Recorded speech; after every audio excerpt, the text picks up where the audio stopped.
வணக்க நண்பர்களே, 6 வயது சிறுவன் ஒருவன் தன் 4 வயது தங்கையை அழைத்து கொண்டு கடை தெருவில் வழியே சென்று கொண்டு இருந்தான். ஒரு கடையின் வாசலில் இருந்த பொம்மைகளை பார்த்து தயங்கி நின்ற தங்கையை பார்த்து, எந்த பொம்மை வேண்டும் என்றான். அவள் கூறிய பொம்மையை எடுத்து அவள் கையில் கொடுத்துவிட்டு ஒரு பெரிய மனிதனின் தோரணையுடன் கடையின் முதலாளியை பார்த்து, அந்த பொம்மை என்ன விலை என்று கேட்டான்.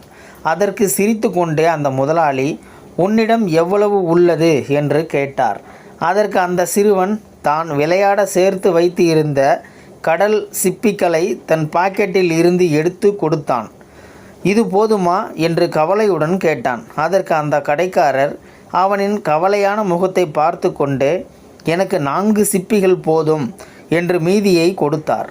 சிறுவன் மகிழ்ச்சியோடு மீதி உள்ள சிப்பிகளோடு தன் தங்கையோடு அந்த பொம்மையை எடுத்துக்கொண்டு சென்றான். இதையெல்லாம் கவனித்து கொண்டு இருந்த அந்த கடையின் வேலையால் முதலாளியிடம், ஐயா, ஒன்றுக்கும் உதவாத சிப்பிகளை வாங்கி கொடுத்து விலை உயர்ந்த பொம்மையை கொடுத்து விட்டீர்களே என்றான். அதற்கு அந்த முதலாளி, அந்த சிறுவனுக்கு பணம் கொடுத்தால்தான் பொம்மை கிடைக்கும் என்று புரியாத வயசு.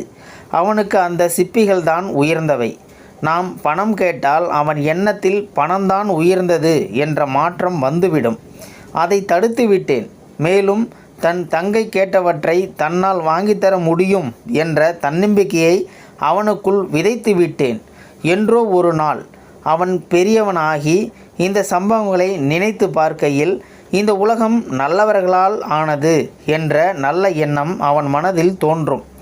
ஆகையால் அவன் எல்லோரிடமும் அன்பு காட்டத் தொடங்குவான். உலகம் அன்பினால் கட்டமைக்கப்பட வேண்டும் என்றார். அன்பு என்ற ஒரு வார்த்தையில்தான் இன்னும் இந்த உலகமும் உயிரினங்களும் வாழ்ந்து கொண்டு இருக்கின்றன. இந்த வீடியோ பற்றி உங்களுடைய கருத்துக்களை கீழே இருக்கிற கமெண்ட் செக்ஷனில் மறக்காமல் சொல்லுங்கள்.